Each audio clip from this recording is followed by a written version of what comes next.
Good morning and welcome to WCET's Member and SAN Member Webcast, State Authorization for Military Students, Navigating the Defense, MOU, and State Laws. Can everybody hear me okay? Great. Well, my name is Megan Raymond. I'm a Program Manager here at WCET, so we welcome you. I'd like to thank Blackboard Collaborate for making the platform available. If you have any technical issues, please contact Blackboard directly and I'll make that phone number available. Today the moderators have speaker access, so they'll be the ones communicating over the mic. If you have any questions, comments, please use the chat box. We like an active chat box. This is where you can add your questions as soon as they come up, and then when we get to the Q&A portion, we'll be sure to pull out a few of those and then answer what we can in the remaining few minutes of the webcast. If we don't get to all of the questions today, we'll pull out those questions and give them to the presenters, have them provide written responses, and I'll send those back along with a link to the recorded archive, the PowerPoint, and any additional resources. And the PowerPoint slides are available. I'll go ahead and add that link to the chat box shortly. As I mentioned, we'll be taking questions throughout the webcast, and then at the end of each presenter's presentation, we'll answer a couple questions, and then we'll conclude at the end with what we have time for. Today's moderator is Russ Poulin, who's the Interim Co-Executive Director and Deputy Director for Research and Analysis here at WCET. Russ will then introduce our next presenters. Thank you, Megan, and thank you everyone from WCET and WCET's State Authorization Network for joining us today. This is a special event for all of you, and I'm sure all of you, many of you have survived the long webcast palooza that we've had over the last several days, and this is the third and final on several different webcasts we've had on state authorization, and hope that you've enjoyed them all. The military, in terms of state authorization, certainly presents some unique challenges, and we thought it was very appropriate to focus in on what happens with the military and how we can serve them better, especially in light of the Memorandum of Understanding that many of you will be signing with the Department of Defense coming up. So with that, we have two great speakers today. Angela Albritton is here with us today, and we met, Marianne Boki and I met her last year at the Council of College and Military Educators, because earlier this year at the CCME meeting. She's from Embry-Riddle Aeronautical University, which has several campuses and a huge virtual presence throughout the country and internationally. And of course, being an aeronautical university, works with many, many military. We're very impressed with the expertise that she brings to this area and what they're doing in terms of serving the military and tackling state authorization issues. And so she's going to come in second on this and give us some practical advice in terms of what institutions could be doing in working with military and those in military families. We also have Dawn Bilodeau, who's for the Department of Defense. She's the Chief of Voluntary Education, and so the voluntary education includes all the types of degree programs that are available outside the military, and she'll say a bit more about exactly what they include. We're very pleased not only to have Angela, but to have Dawn, who's very high-ranking within the Department of Defense, to help guide us through what's going on with the MOU, what's going on with state authorization in the military.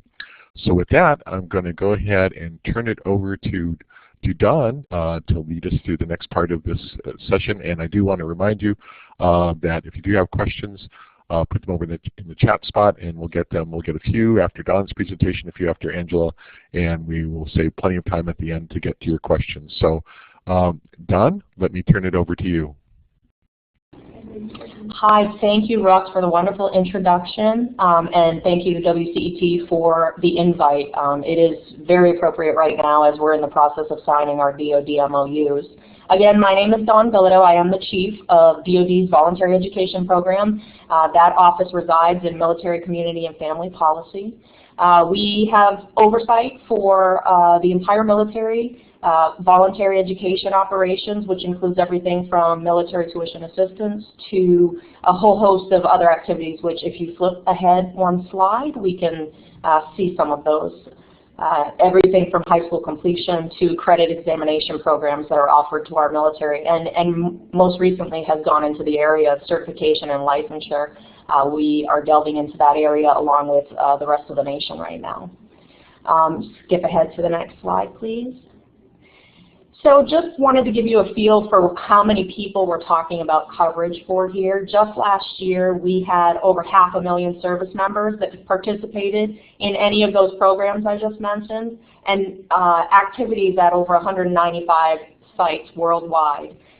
About just over 250,000 service members were actually taking courses during last year, and we do have reports that about 54,000 college degrees were conferred and more than 1,900 certifications and licenses were received. Now that's just what's reported. We are mandating reporting requirements going forward, and that has not been the best and most accurate reporting. So we expect that number to rise in the near future. Next slide. And again, just kind of giving you the landscape of what our military student looks like, the TA users specifically. Obviously, they're employed full-time by the military, and they tend to go to school as a part-time endeavor. On average, they're taking about 3 courses in a year, so as you can imagine, it's taking them quite some time to complete their degree, and obviously the next bullet indicates many of them aren't finishing while they're serving on active duty. They leave the military and then complete their degree. It's taking about 7 years on average right now to get that associate's degree, and another 7 to 8 years to get the bachelor's degree. Again, those numbers are not perfect. We are getting better at that reporting function, and I expect those numbers to maybe slightly decline a little in the future. Next slide, please. They're attending several schools. They're obviously not finishing at the first point of entry, so they're going to their first course at perhaps one university, and they're ending at a different university in many cases. They're taking classes online. When they're able to, they're physically sitting in the classroom. And in fact, last year, 79% of our enrollees of that 250,000 service members going to class took at least one of those courses online, and many of them took all of their courses online. Our service members are different because when they finish their degree, in many cases, they're not immediately seeking employment. Again, remember, they're employed full-time by the military in most cases. And they have significant challenges because they're often interrupted in the course of their education by duty location changes or deployments. Next slide. So I'm here today to talk to you a little bit about the changes in the DOD policy landscape. Our instruction is 1322.25. It governs and establishes the policy for voluntary education. It outlines in it all of the eligibility for you to participate in the TA program as an educational institution or as a service member. It also requires the signature of your school with DOD on a memorandum of understanding in order to participate in the program.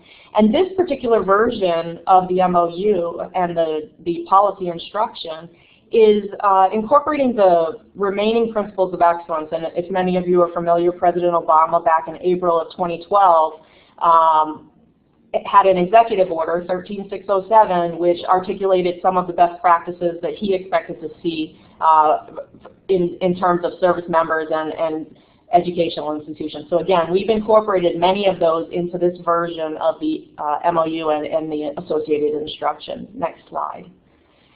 So as many of you know, we had a few hiccups, but right now we are, the final version, change 3, was posted July 7th, and we are tracking a September 5th signing deadline. I don't expect that to change, so be prepared if you're an educational institution to make sure that your college president has signed by that date, and we highly encourage you not to wait until the last minute. Those presidents, CEOs, and chancellors need to sign early in case there are any delays. We certainly want to make sure that your school is listed on the participating institution list on the 6th of September, and the way to avoid that is to get it signed early. Next slide, please. So I mentioned that we incorporated many of the principles of excellence that President Obama asked us to. These are some of those new provisions that you'll find very high level. There are many, many throughout the document, but very high level.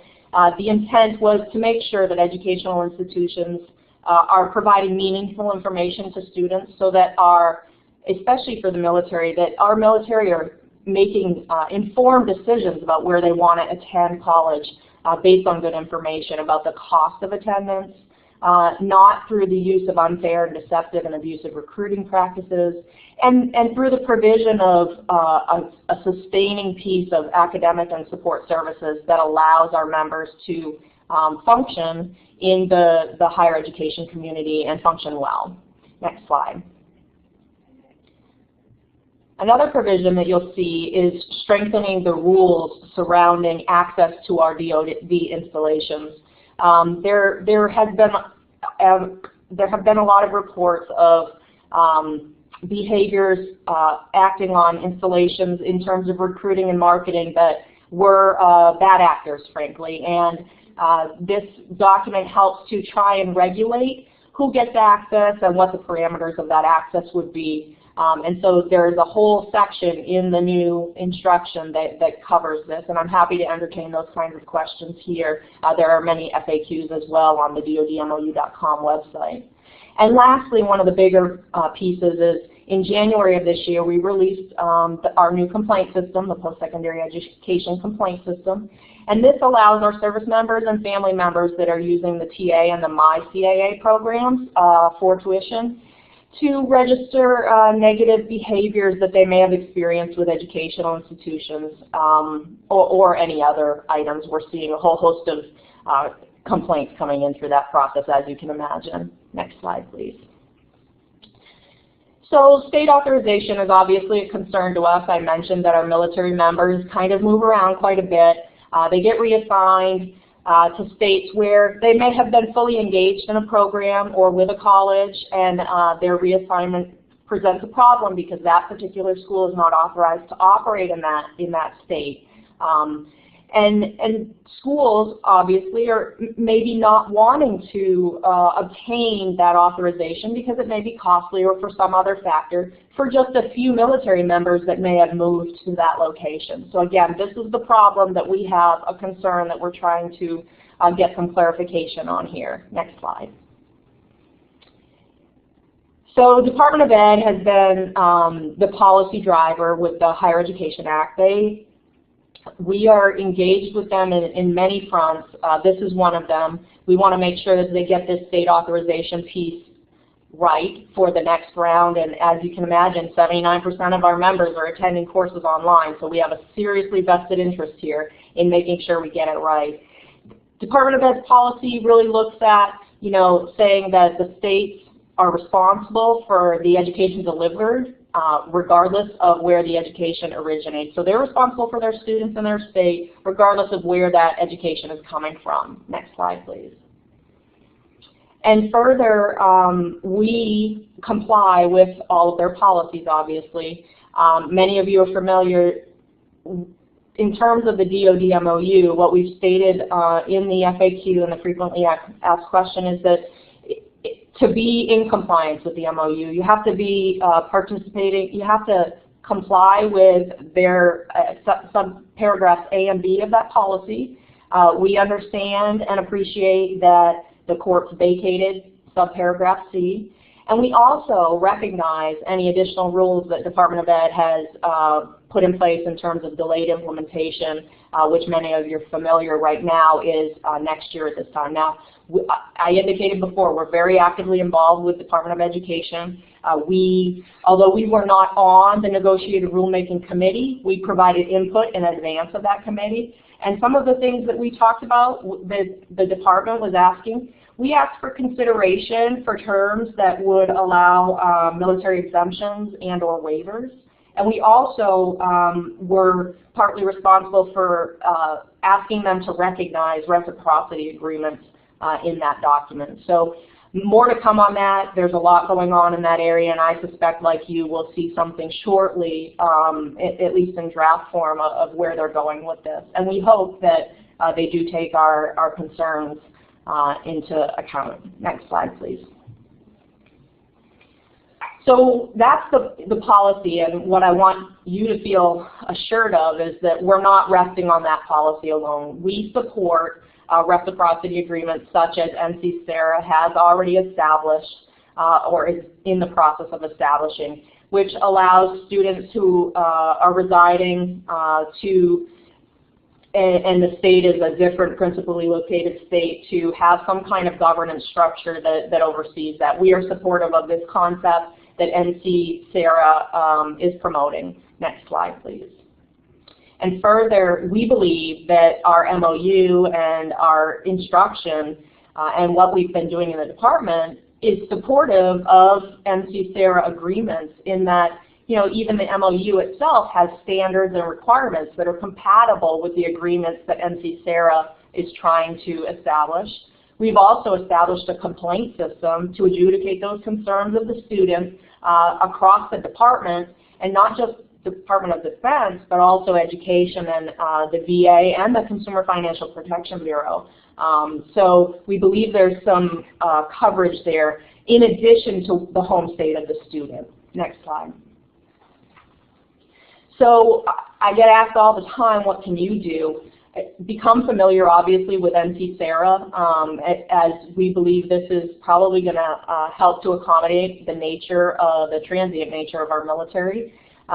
States, you all, if you don't know whether your state is properly aligned for this, you need to do that research. You should go to the NC-SARA website, and there's a state status document out there which articulates all of the 50 states and clearly articulates at what point whether they're able to have an NC-SARA state agreement. You can see on this slide it says 25, but actually as of yesterday, 26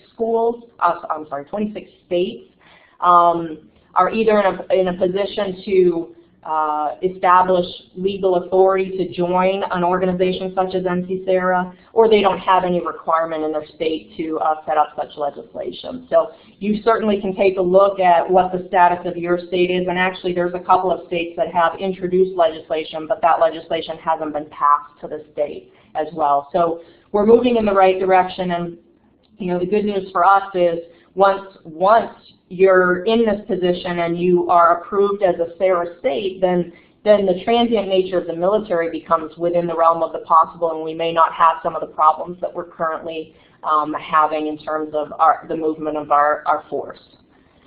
Next slide.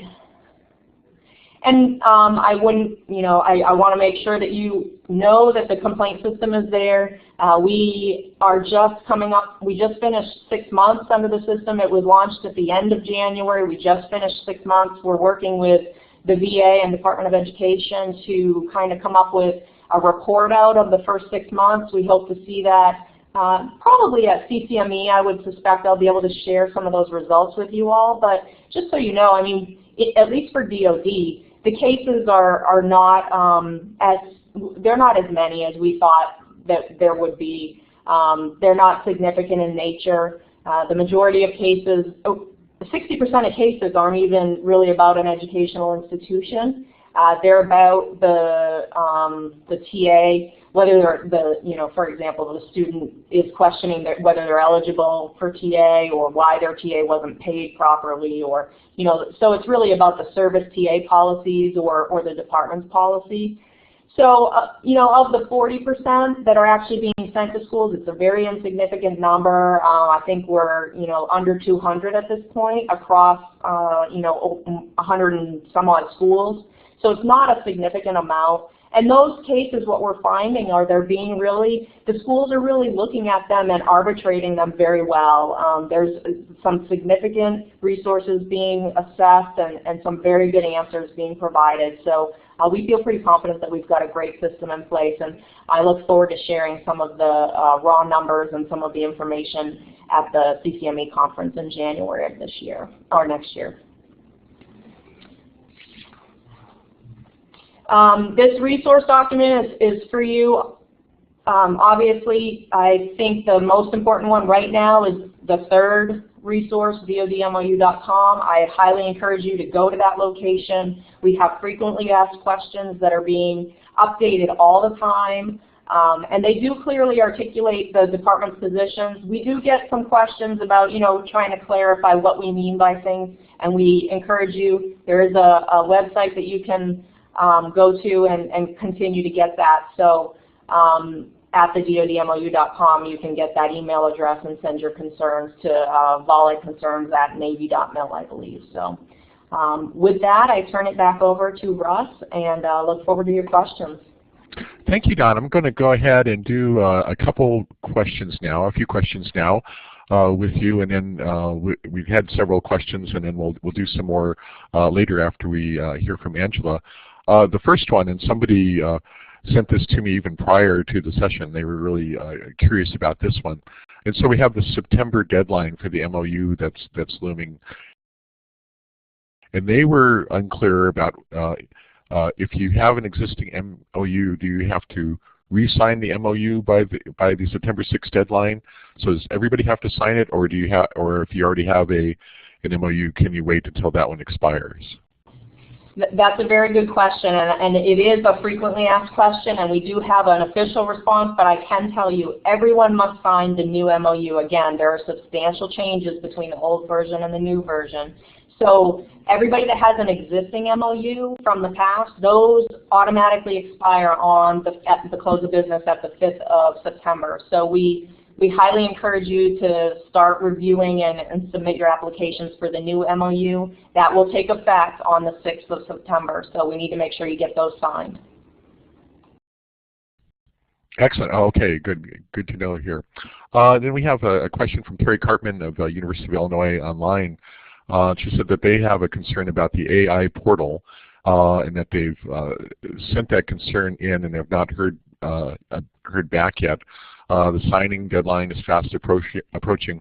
What should they do if they've not heard back on their concerns before the deadline? Yeah, and I appreciate that. We are working as fast and furious as we possibly can. Just understand that we have 3,331 schools with an existing MOU. And as of yesterday, I think I looked, and we have just over 900 that are fully signed and ready to go for the 5th of September. So you do the math. We've got a substantial number that need to be worked through, and I have a team of 3 people that are working and adjudicating these, in addition to a great staff down at the Dantes, supported by Navy, trying to adjudicate everyone's concerns. I am aware of this particular issue. We have had some inquiry, and we continue to work towards a resolution. I'm happy to have a conversation offline about the status and where we're at with that. So give me, certainly my email is out there, and I'm happy to provide it for those specific questions. Okay, and I'm going to do one more right now, and this is from Kristen Brown, University of Louisville. Do institutions need to include the DOD complaint process in addition to the complaint process we have for the institution?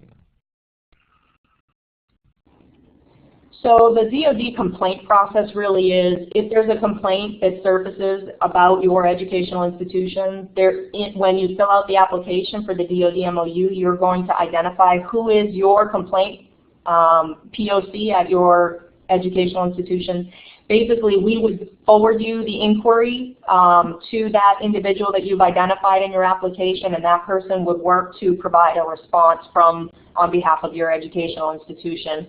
And then we would just tell you, thank you, we've received the notice. You will not hear back unless there's a problem with the adjudication. So that's kind of how it's working, and I'm happy to go into more detail if folks have specific questions. Okay, and then in terms of notifying students, they should be notifying students about that complaint process. Is that correct?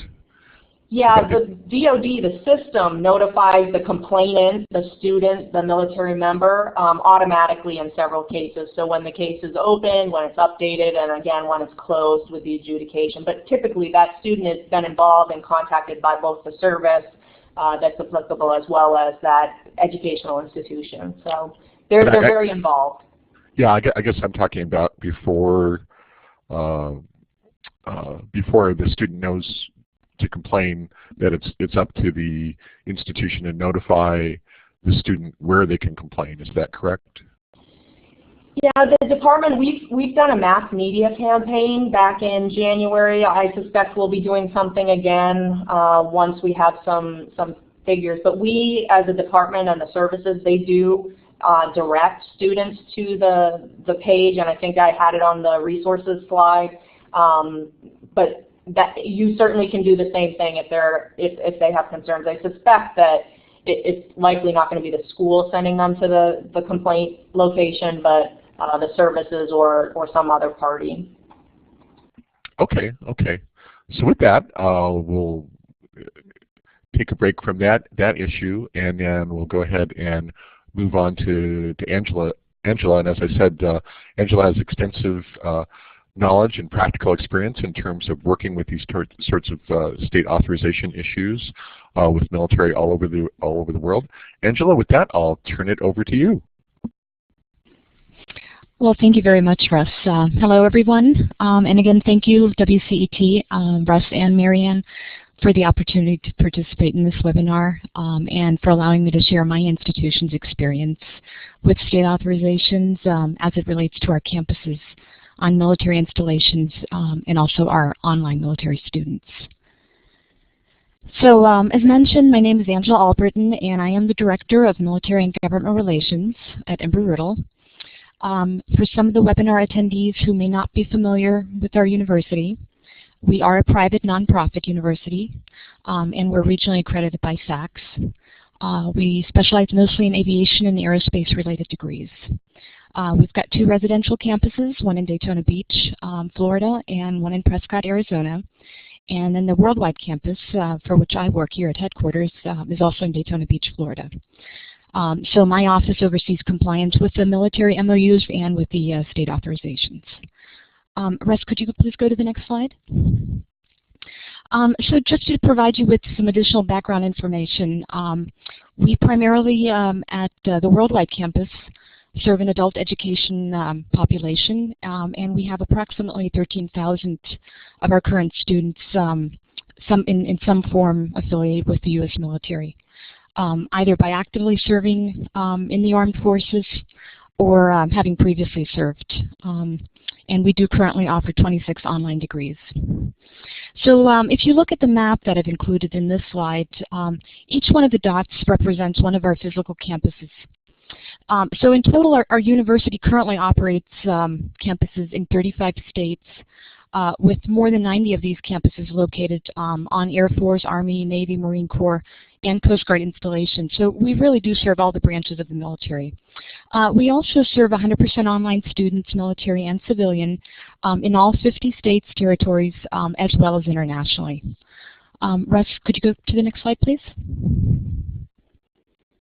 Thank you. So before I go into talking about some of the state authorization challenges that we, as a large institution with the military, have had, I'd like to just spend a little time in providing you with some of the information on how we deliver our courses. I think that'll help you then to see some of the challenges that we've experienced and some of the things that we've done to overcome that. I think this, if you take a look at my slide here, on a lot of the military installations where we have what is called an installation MOU, and I know Ms. Bilodeau had talked a little bit about that. The installation MOUs permit an institution to offer courses on ground to support the degrees that they're allowed to offer at a specific military installation. So we offer face-to-face courses at installations as well as Eagle Vision classroom courses. And just to clarify, Eagle Vision Classroom is the name that we use to describe our live virtual classrooms, where we have students at up to 3 campuses around the country that are connected to a professor who's located at one of those campus locations. What we also offer to the military is what we call Eagle Vision Home, where we have students who are not required to be physically located at one of our campuses, but they still can connect to a virtual classroom taught live by a professor. And then what we also offer, of course, are the degree programs in the more traditional online learning format. So depending on our students' needs, they can also opt for a blended format. And we find that this is often a good option for a service member who begins an on-ground course but gets deployed with maybe little notice. And rather than withdrawing from that course, they're able to switch to the online format to complete the course if they have internet connectivity wherever they're deployed. So now, just after having spoken just a little on how we deliver the courses in the different modalities and at the many different locations, I'm sure you can see that managing the state authorization process, comes with what I call interesting challenges. So for us as a university that delivers so many of these specialized degree programs, it's not really just about authorization for purely on-ground versus fully online, but authorization for our degree programs in any combination of modalities that the students choose. I do have to say that what has helped us to mitigate some of these challenges is that we have been operating in numerous states for many years and have already been working with the state agencies on ensuring that we have all the necessary state authorizations or applicable exemptions for our on-ground campus locations. However, some of the states have recently made some regulatory changes, and I'm sure that you're aware of those, that have resulted in the loss of state exemptions for us. So for example, we've been operating under exemption status on military installations in both Alaska and New Mexico for many years. And just last year, we were notified by both states that we were going to lose our exemption, regardless of the location of our campuses. Since we were and are really serving predominantly the educational needs of the military in both of those states, the recent loss of our exemption status in just New Mexico alone has cost us upward of tens of thousands of dollars. And New Mexico is one of those states where new degree programs need to be approved individually at every location. So when we add a program at each one of our locations, we pay the state, that specific state, 3 times the program fee. So this is also a case in a number of other states, and in my own personal opinion, states really could greatly assist institutions that are in many ways serving the military if they just treated us as one entity within their borders, rather than require us to pay separate fees for each individual on-ground location and another separate fee for online. So for us, the only real difference in our campus locations are just the facilities. And we really do not have any control over the condition of an education center's facilities, especially if it's located on a military installation. So in my own personal opinion, again, it's not surprising that some institutions really start looking at these multiple state authorization costs, both for online and for on-ground, and based on this determine where it's just too expensive to serve a relatively small number of military students. So again, as a university that really throughout our history has served the military, even on some of the very most remote military installation, it's truly unfortunate since many of our campuses are located on smaller installations with small student numbers. And in some states, we're really often the only university that serves the specialized aviation educational needs of that installation population. And sometimes we're even the only university that offers any type of aerospace-related degrees in the entire state. So let me just give you an example of this.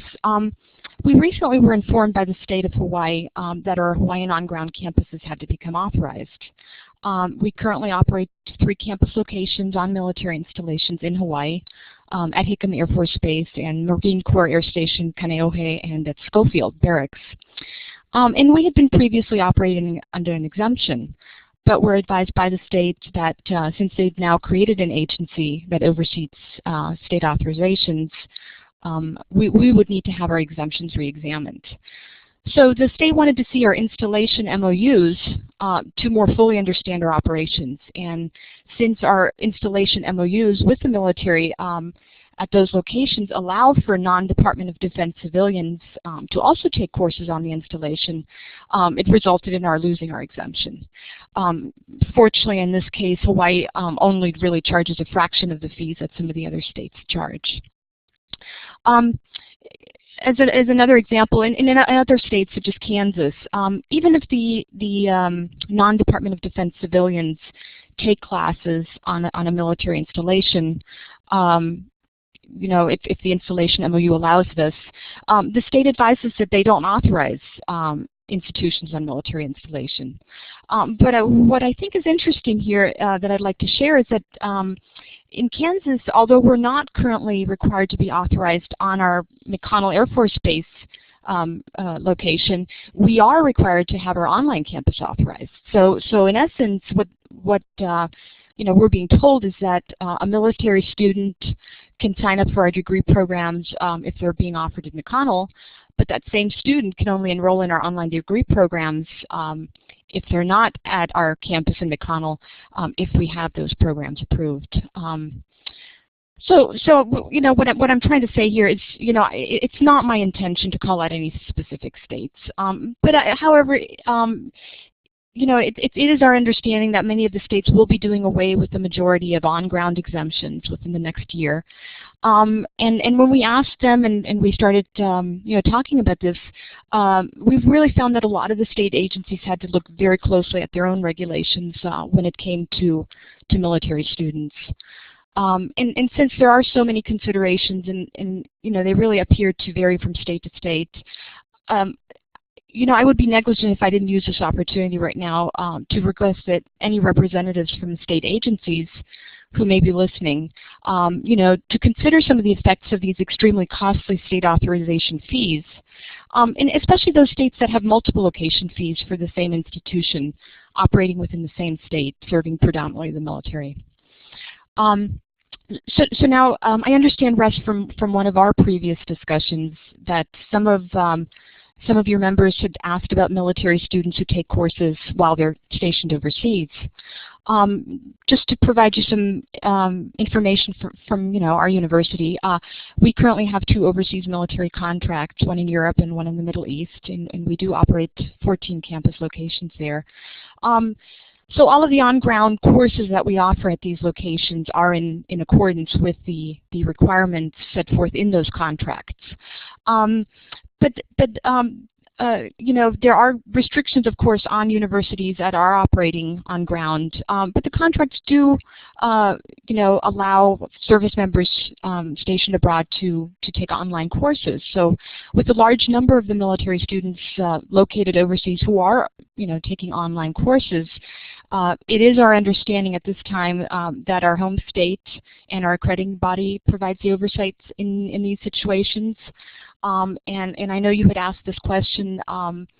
You know, it is my understanding at this time, since overseas military students fall under the status of forces agreements, I am not aware of any foreign country that has any jurisdiction in regulating an institution's online learning activities as it relates to the military. Could you please go to the next slide? So to get back to the U.S., one thing that I did want to again share, and I know I had previously touched on it, is that when we began to more thoroughly investigate the individual state authorization requirements as they pertain to our military students, you know, taking courses in various modalities, on ground, online, EcoVision, we found that many state agencies were just unable to provide us with any concrete information regarding the authorization status. And so during that time, during that investigative process, some states wanted to know, you know, our military students' state of residency. Some asked for their actual physical location. Some states, you know, they stated that they don't regulate the student population at all, and some told us that they just don't distinguish between civilian and military students. So with the limited guidance we received at that time from the states, we as an institution decided that what we really needed to do is be prepared for whatever the regulatory environment was going to look like. So one of the very first things we did when we started this whole process was to look at how we were tracking our students. I think we all know that tracking adult students isn't always easy, especially considering how mobile that adult population can be, especially military students. However, we looked at this as not just a challenge, but really also as an opportunity, and decided that by implementing a more robust student verification system, we could gain a much more thorough understanding of our students' demographical information, such as their physical location, as well as the military installation that they were assigned to, in addition to their branch of service, their rank, or other military-related information, such as if they, are they now a veteran? If they left the service, are they a military spouse? So those are some of the things we were looking at.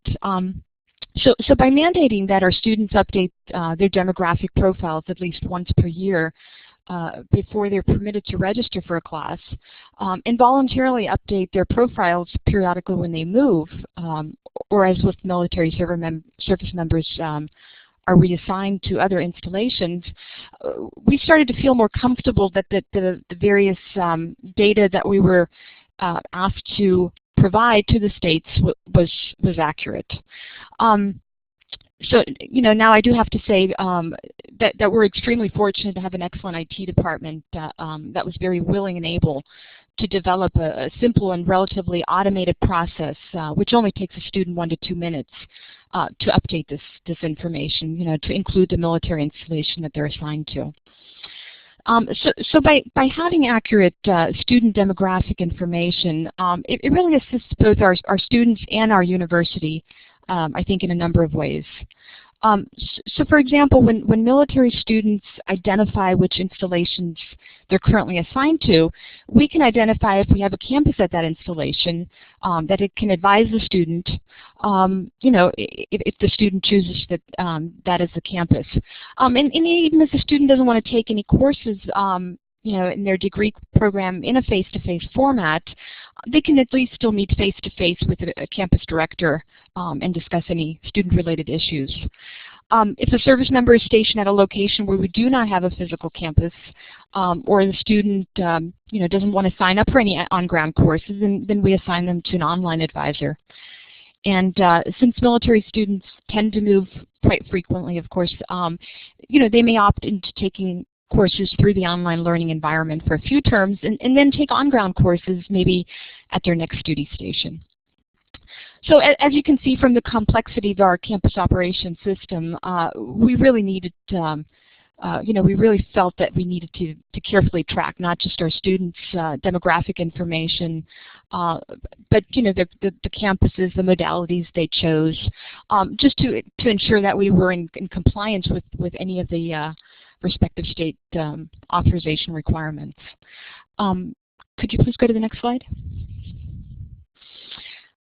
So in my last 2 slides, what I'd like to do now is really share what we've done at Embry-Riddle to manage this state authorization task. And my hope in sharing this information is to be able to provide some information to other institutions, especially those institutions who serve the military by operating multiple on-ground campuses as well as having a strong online presence. So one of the first things that we did in early 2011 was to present the Department of Education state authorization requirements in regard to online learning to our university leadership, just to ensure that they had a thorough understanding of what we thought needed to be accomplished to be in compliance. By being able to provide our leadership team with student numbers in each state, they had a better understanding of who would be affected if we did not pursue authorization of distance education in some of the states. So then next what we did is we designated a full-time person to centrally manage the state authorization workload for all the locations. And we worked with our IT department and other university departments to build an internal state authorization resource database. And so this database can be accessed by the various departments within the university, and they're also responsible for ensuring that it's up to date.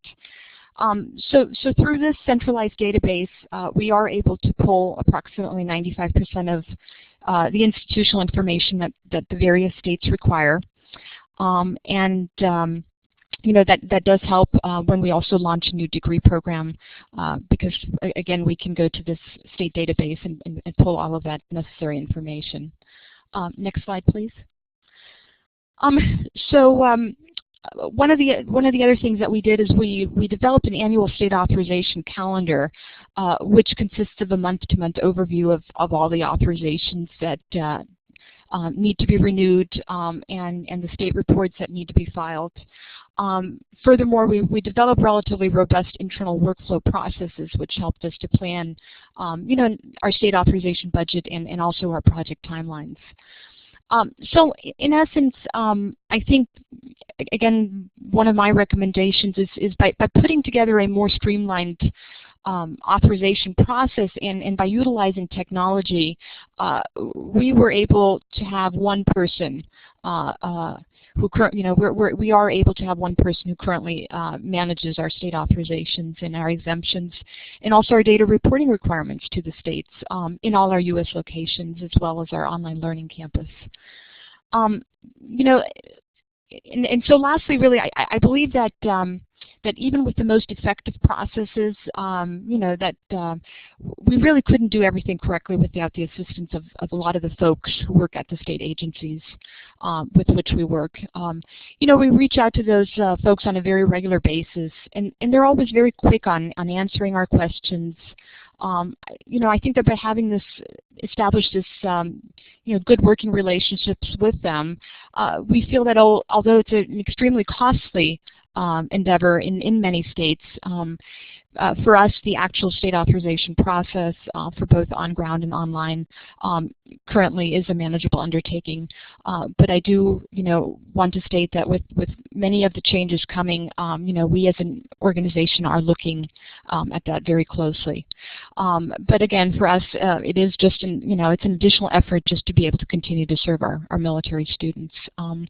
So with that, I'd like to thank everyone, and I look forward to your questions. Thank you, Angela. Let me start with a question from Gail from University of North Carolina, Wilmington. And she's asking, is it physical location or the state of residency that is used to determine if state authorization is necessary? And then that's an excellent question. And those are exactly the answers we received. From state to state, it appeared to vary. And that was one of the reasons that we decided we really needed to know exactly what we needed to pull. So if we had one state that wanted to have state of residency, we could pull those. Another state asked for physical presence, service members' location, we could pull the military installation. So that was one of the reasons that we really ensured that our tracking system, was made more robust. Okay. You've run into states where they use state of residency? I haven't heard that, Nancy. Or the state of official residence?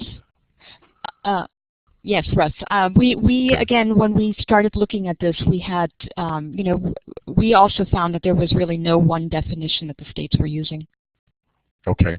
We have a question from Stella Garlick, and she says, obviously the MOU requires compliance with state regulations, but what if a state's non-responsive regarding the need for licensure, or as just verbally indicated that an institution's not required to seek authorization, but they've not provided any written exemption?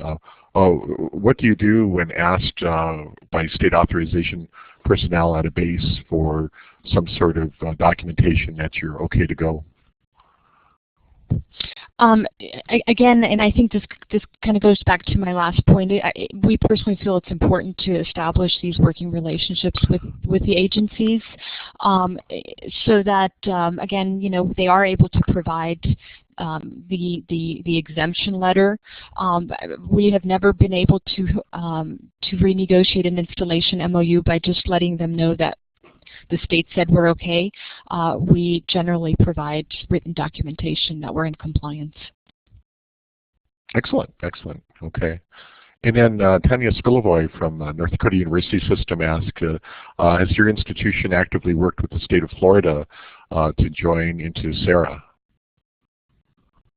That's an excellent question. There are some discussions going on at this time. Okay, good luck with that. probably be good for you and good for others. But let's see. Well, I'm going to have some questions now for both of you. So Don, I'm going to ask you to come back into this because we have Steve Clark of Liberty University had a question earlier that we didn't get to, and that he asked if you would elaborate on what exactly is the Department of Defense looking for regarding licensure and certification tracking of online programs. If you could say a little bit more about those licensure and certification programs.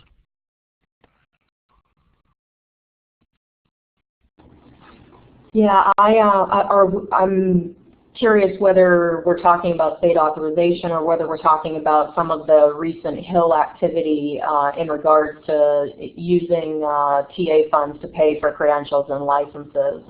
Currently, the department has established programs. Many of you may be familiar with COOL, which is Credentialing Opportunities Online, which helps to translate some of these requirements into civilian jobs for our members and provides kind of a roadmap for them in terms of credentials and licenses. So I guess I need further clarification about there are many aspects to the credentialing and licensure discussion that are going on. So. Well, since this is state authorization, why don't we focus on that part of it and how that would fit in with MOU? Yeah, in terms of state authorization, schools must meet the provisions of the MOU, which right now are subparagraph A and B, and then we, as a department, are honoring any extensions granted by Department of Education for those particular provisions. But we also are cognizant of the vacation or vacating of the courts of subparagraph C. Okay. Don, here's a question for you, but I'd be curious to hear if Angela has any related experience about this. This is from Kia Stone from Ohio University, and she's asking for medical students that are mandated to do their residency on base in a different state, and what do we do about getting approvals through a state that they're not authorized in, and how do you work that out? And then I know that Embry-Riddle doesn't have a medical university, but maybe there's some other practical experiences where you've run into problem. How do you work with students who are suddenly transferred to another state? And so, Don, why don't we start with you? Yeah, that one's well outside my wheelhouse. The training of folks that have the requirements for things such as medical practicums and things of that nature are a completely separate area. I really am only able to speak for whether TA would or wouldn't pay for such an activity. And Russ, this is Angela. The only type of residency that I could see us doing here would be at our residential campuses, and they're located in Florida and Arizona, and of course all programs are authorized there. Okay. Yeah, I know that's a huge issue in several practical areas because it differs quite a bit state by state about whether you need to get authorization in that state, and then suddenly somebody gets transferred, and so it's not an easy one to address. Don, here's a question from Gary Woods. Is there a plan for the department to essentially address the authorization issue to resolve it across all the states to the benefit of all service members? It would help institutions, but more importantly, it would resolve it for the service member students so that their education isn't disrupted by conflicting state regs. Yeah, that's a really great question, and right now our support has been for trying to promote reciprocity agreements such as NC STERA has established, and also working with Department of Education to make sure that there's some consideration given for our service members in any, reauthorization of the Higher Education Act or any additional language that they put out. I could see in the future NC-STERA and reciprocity agreements as a whole are very, they're still in their infancy state, and there's a lot of discussions going on surrounding this.